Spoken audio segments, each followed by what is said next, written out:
Here's a statistic that caught me in my tracks the first time I heard it. According to a study by FreshBooks, women underprice themselves by 28% compared to their male counterparts, offering the exact same service to the exact same clients. Now, most people hear that and they think, well, women need to negotiate harder or they need to be more confident when the price comes up. But here's what I've learned after working with almost 100 women coaches and consultants. That's not happening. Women are not losing at the negotiation table. They are pricing 28% less before they even sit down at it because fear is what is setting that number. And the way I fix this with every client I work with is something I call the 5 lens pricing model. And two of those lenses ensures that fear never gets a chance. Let me show you how. If you are new here, I'm Nadine Keller, founder of the Precision Sales Accelerator, and I put out a new video every week. I work with women coaches and consultants who sell high level services. If you're finding this content helpful, do me a favor and subscribe so that more women can find the channel. Before we get into it, I want you to do some quick math here. I want you to think about your annual revenue last year and add 28% to it because the difference between those two numbers could be what fear is costing you. And if you really want to get motivated, multiply that number by the number of years you've been in business. Let that sit for a second. Today, I want to talk to you about why that happens, what fear might be costing you, and share a tool that I use with almost every client that ensures that fear is irrelevant and the right number emerges. If you already know that you're pricing yourself too low and you'd like to have a conversation about it, book a call with me. The scheduling link is below. Now, let me tell you what finally changed this for me in my consulting business. I want to share this personal story because I think everything that follows will feel very real. For years, I built my own consulting business on working with financial institutions in the retirement space, large insurance companies, and they would hire me to coach their teams to win deals that were worth hundreds of millions of dollars, if not billions. And I was underpricing myself, not because I didn't think my work was good enough. I knew it was, but really because of fear that there would be pushback, fear that somebody would question it, fear that they would say no. Then one day, the head of sales that I had worked with in one organization moved to another organization and he brought me in.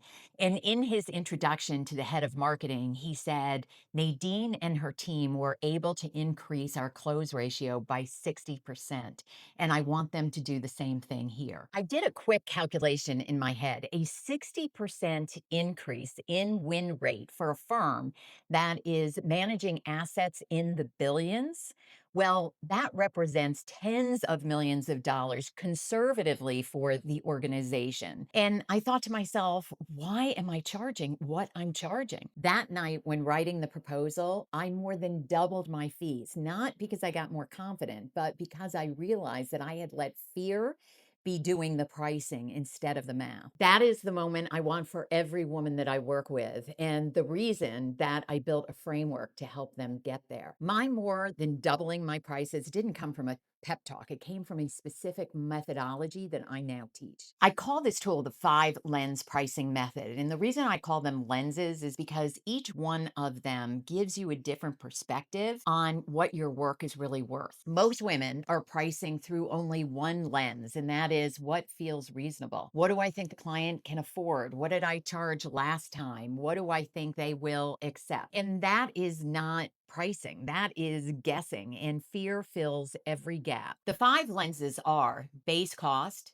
value, cost of inaction, alternatives, and competition. Today, I want to go deep on 2 of them because these are the ones that do the most to dismantle fear based pricing. Lens 2, value. Value has 2 components, qualitative and quantitative. Quantitative value is simply the return that your client gets from working with you. So, in the retirement services story, I was running the value lens. What does a 60% increase in win rate mean to this client? And when you're able to anchor your pricing into the value that you're providing, everything changes. Qualitative value, on the other hand, are things that make it simpler or easier or faster for your client. They are the things that helps them to avoid stress and gain clarity. Now, they're harder to put a number on, but they matter. Here's the shift. Most women price themselves on effort. They think about the number of hours it's going to take them to do something, and then they multiply it by an hourly rate. That's what we refer to in lens one, which is the base cost. That is the floor. Value, on the other hand, is the ceiling. And there is often a huge difference between the two of them. Now let's talk about lens three. Lens three is the cost of inaction, and it's the one that I think surprises people the most, and it really changes the conversation. Cost of inaction simply means what is the cost to your client if they were to do nothing? When a client is evaluating the investment, they're not necessarily comparing you to your competition, but they're often thinking about that investment as it relates to the problem continuing. And that difference between your fee and how much that problem is costing them is almost always very significant. When you know the cost of inaction, two things happen.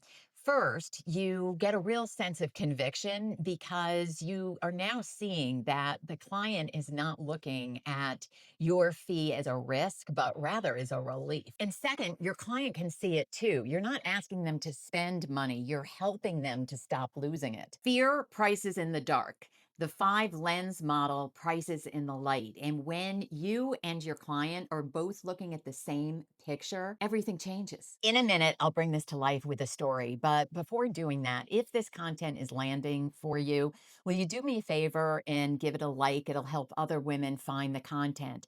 And if you're interested in running the five lenses through your pricing model, schedule a call and we can walk through it together. Barbara is a negotiations trainer and she is exceptional at what she does. When she came to us, when she joined the Precision Sales Accelerator, she knew off the bat that she was way underpricing herself. But she said that every time she went to raise her prices, fear would seep in, feeling that, they may not see the value or they may think it's too high. And why am I charging this much? Fear setting the number every single time. So in one of our group coaching calls, we actually ran the lenses together and we focused on the value, both from a qualitative and quantitative perspective. And we looked specifically at how much her clients were leaving on the table when negotiations went bad. When we put all of that together, the number that actually emerged was 3 times what she had been charging. Her reaction was, I could never charge that. So I asked her why, and I asked her to think through what the worst case scenario would be here. And she said, well, I suppose they could come back and say it's not within their budget. And I said, and then what? And she said, well, I suppose we could work on, some concessions and come up with an approach that works within their budget. And I said, okay, so the worst case scenario here is a negotiation. By the way, you are an expert at that. So she became comfortable with it. She submitted the proposal. The proposal was accepted, no questions asked. She didn't find more confidence before submitting that proposal. She did the math, and the math did the hard work for her. I'm curious, have you ever underpriced yourself in a proposal? If you have, drop it in the comments and let me know what the circumstances are. I'd love to hear about it. Here's what I want you to take away from this. Fear is not a pricing strategy. And for most women coaches and consultants, it's the only one that they've really used, not because they are not capable, but because they've never had a tool before to help them price. The five lens pricing method is that tool. And when you apply it, two things happen simultaneously. One, you get the conviction to present that price in a way that feels comfortable to you and it represents your value. And the second is the client has the context to say yes without hesitation. That's not magic. It's math, and math beats fear every time. That 28% gap is not permanent. And the way to close it is not just your confidence, but it is through understanding the math. If you recognize yourself in this video and you're aware, like Sue was, that she is underpricing and you want to run the pricing model through your business, schedule a call with me and we'll take a look at it together and take a look at the impact raising your prices could have on your business. The link is below, and I'll see you on the next one.